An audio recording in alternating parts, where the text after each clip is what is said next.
Bonjour, bienvenue dans Dimanche en politique. Sécurité, immigration, baisse des dépenses publiques, les priorités du gouvernement Bayrou penchent à droite. D'ailleurs, les sénateurs à majorité de droite ont voté le budget 2025 cette semaine en avalisant les coupes budgétaires dans le sport, la culture, l'écologie.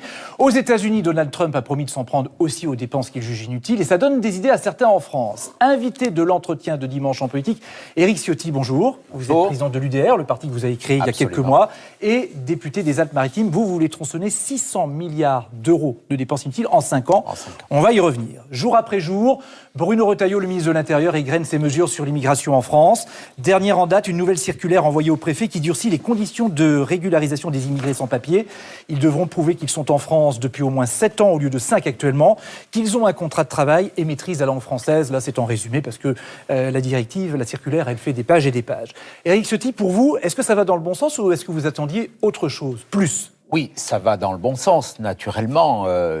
Faire en sorte que ceux qui ont un titre de séjour légal respectent mieux les lois de la République et que nous vérifions qu'ils soient capables de s'intégrer aux principes de la République va bien sûr dans le bon sens. C'est presque une évidence. Le compte pour vous. C'est parce presque qu'au une évidence. Rassemblement national, ils estiment que c'est juste rajouter 2 ans de plus. Mais ce n'est qu'un élément. Ce n'est qu'un élément dans une politique migratoire qui, elle, fait cruellement défaut.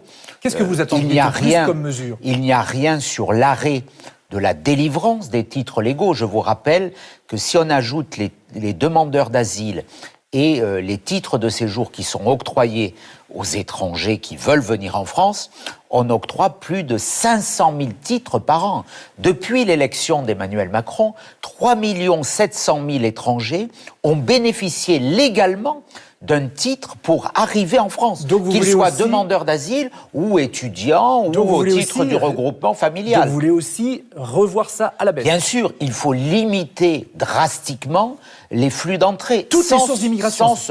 Sans cela, on n'y arrivera pas. Y compris les étudiants, donc. Bien sûr, il y a aujourd'hui 200 000 titres quasiment plus de 100 000, sur les étudiants. Le nombre de ces titres a doublé par rapport à la présidence Sarkozy. En 10 ans, il y a le double d'étudiants étrangers. Je ne suis pas certain que ça soit lié à la qualité de notre système universitaire.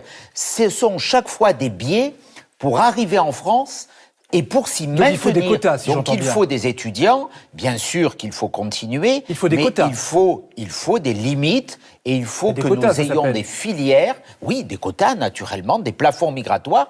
Nous les avions proposés d'ailleurs dans une loi avec Bruno Retailleau. C'est cela qu'il faut faire. Il faut limiter drastiquement les sources d'entrée. Que Bruno Retailleau, qui était avec vous dans le même parti, ou vous étiez plutôt dans le même parti que lui, a fait marche arrière par rapport à ses propositions d'avant ? En tout cas, les propositions les plus fortes que nous demandions, les quotas migratoires notamment, qui étaient le cœur de notre proposition. Limiter l'immigration familiale, c'est aujourd'hui plus de 100 000 titres. Ça n'y est pas. Limiter l'immigration étudiante, qui est source de détournement. Limiter les abus du droit d'asile, qui est devenu la porte d'entrée légale à l'immigration illégale, ça n'y est pas. Donc et puis, Bruno Retailleau a fait marche arrière à vos yeux. Et puis de l'autre côté... Bruno Retailleau a fait marche arrière. En tout cas, il n'a pas les moyens de sa politique. Vous savez... Vous voulez pas le critiquer, mais il a fait marche arrière quand même. Quand j'ai rencontré... Il est dans un contexte où aujourd'hui il est allié avec le Parti socialiste.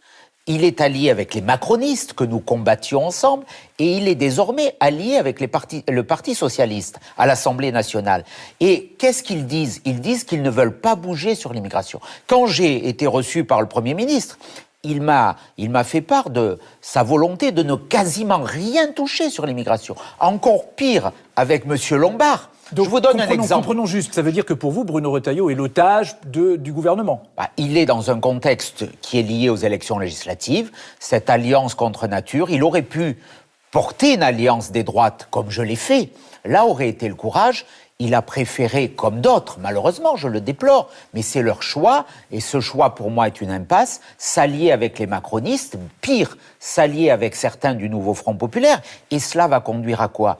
Au mieux, à l'immobilisme et au pire, à l'adoption de mesures dangereuses. Vous savez, j'ai posé la question quand je suis allé voir le ministre de l'économie. Je lui ai dit, il y a une source d'économie puissante, c'est de réduire le versement des allocations familiales et des allocations logement aux étrangers. Ils arrivent en France, vous savez, dès le premier jour, on verse des allocations familiales. Moi, j'avais proposé, d'ailleurs, à l'époque, c'était une proposition des Républicains. Donc de Bruno Retailleau aussi. De Bruno Retailleau aussi. Il faut 5 ans.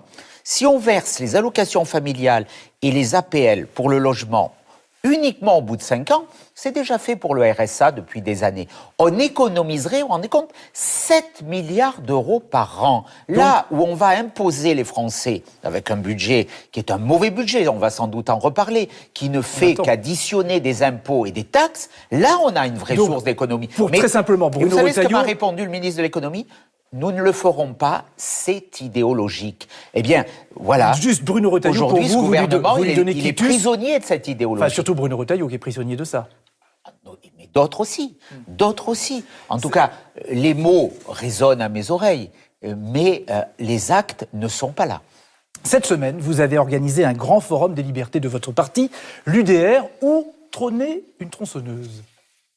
Partout dans le monde, mes chers amis, nous le voyons, souffle un vent de liberté, de l'Italie jusqu'aux États-Unis, en passant par l'Argentine. Des gouvernements démontrent que la volonté d'alléger l'État, la technocratie, la bureaucratie, constitue un chemin. Sous Javier Milei en Argentine, nous avons assisté à une réduction de 30% des dépenses publiques, à une division par 2 du nombre de ministères, et avec un résultat quasi instantané. Alors la tronçonneuse qu'on a aperçue tout à l'heure, c'était là, sur la table à côté de vous, c'est le président argentin Javier Milei qui l'a popularisé pour illustrer les coupes budgétaires qu'il voulait faire et qu'il a faites d'ailleurs en Argentine. Vous assumez à 100% l'importation d'un modèle étranger comme ça ? C'est pas un modèle étranger, c'est le volontarisme politique. Moi, je crois à la nécessité de rétablir la force du politique.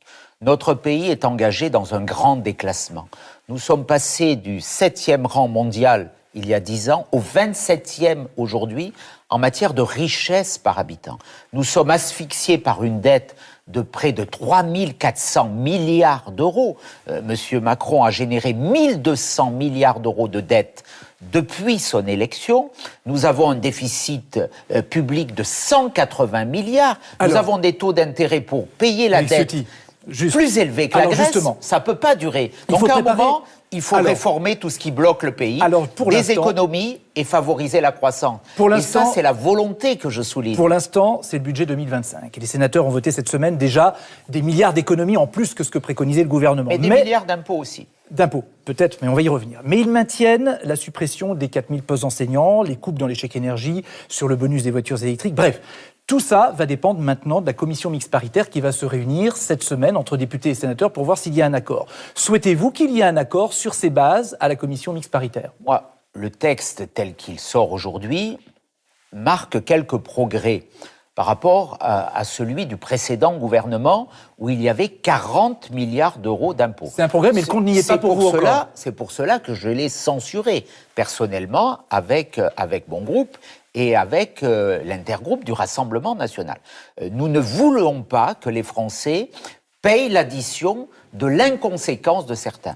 On ne voulait pas que les retraites soient désindexées. On ne voulait pas la hausse de l'électricité au 1er février. Alors, Ciotti, c'est des points qu'on a obtenus et qui ne seront plus sur la table aujourd'hui. Et qui ne reviennent plus. Donc les Français ont eu ce gain. À l'heure qu'il est, est-ce que vous pensez que le texte sorti du Sénat est le bon et que la commission... Non, il n'est pas le bon parce qu'il reste des milliards d'euros d'impôts, notamment pour les entreprises. Il y a 8 milliards d'impôts sur les sociétés en plus pour les entreprises. Vous savez, nous sommes le pays au monde où l'on paie le plus d'impôts.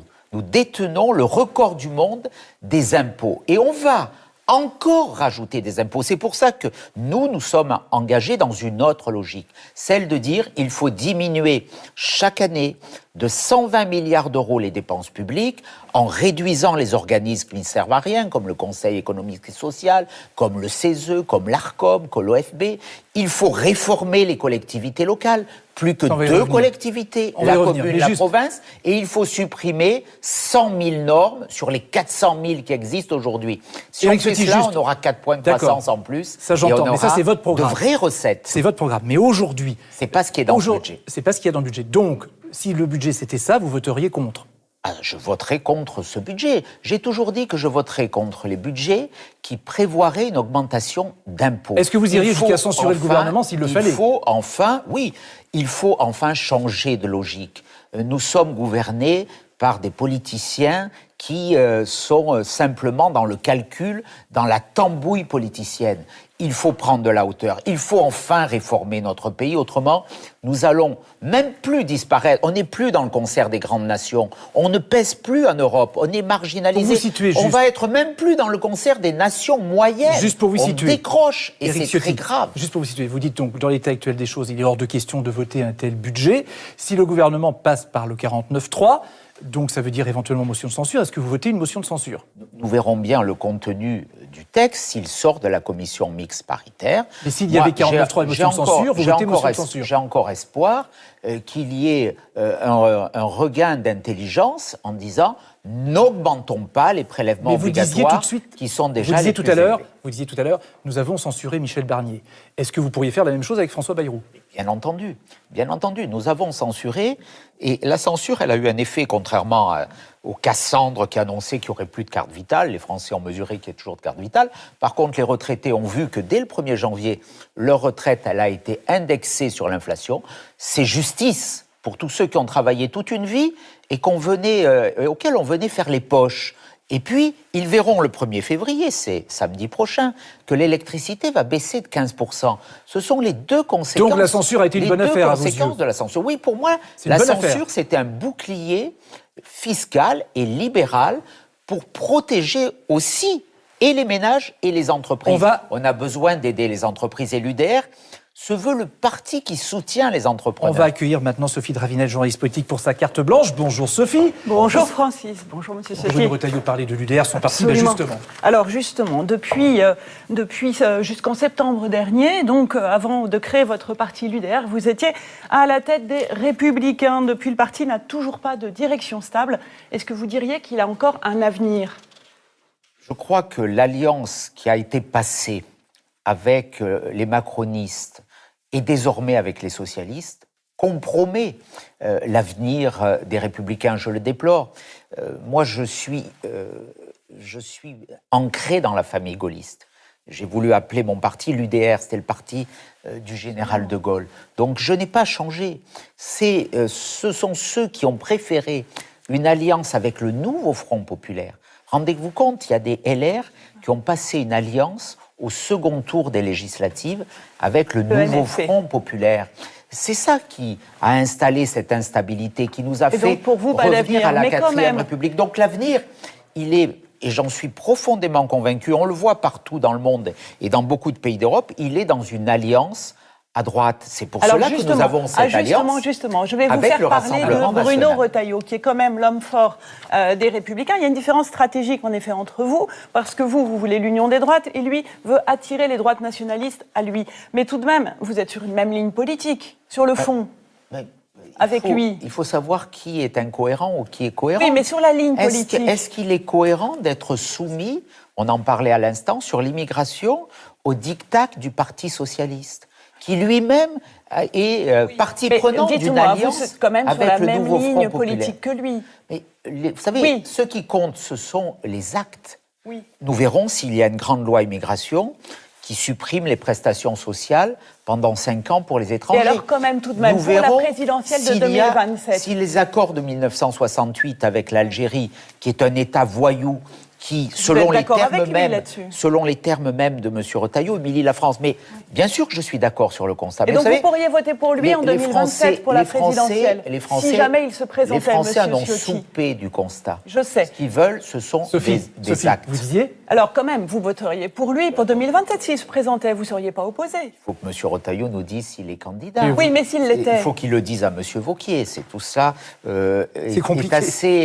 Fait partie de ce... Malheureusement, je crois que cette alliance, et je le redis avec regret, elle va entraîner les Républicains par le fond, parce qu'il manque cette cohérence. Donc ils vont disparaître, en clair, ils vont disparaître. On ne peut pas gouverner avec les macronistes qui ont mis la France dans cet état, et on ne peut pas passer à l'autre étape avec M. Bayrou, qui, je vous le rappelle quand même, a été l'artisan de l'élection de François Hollande.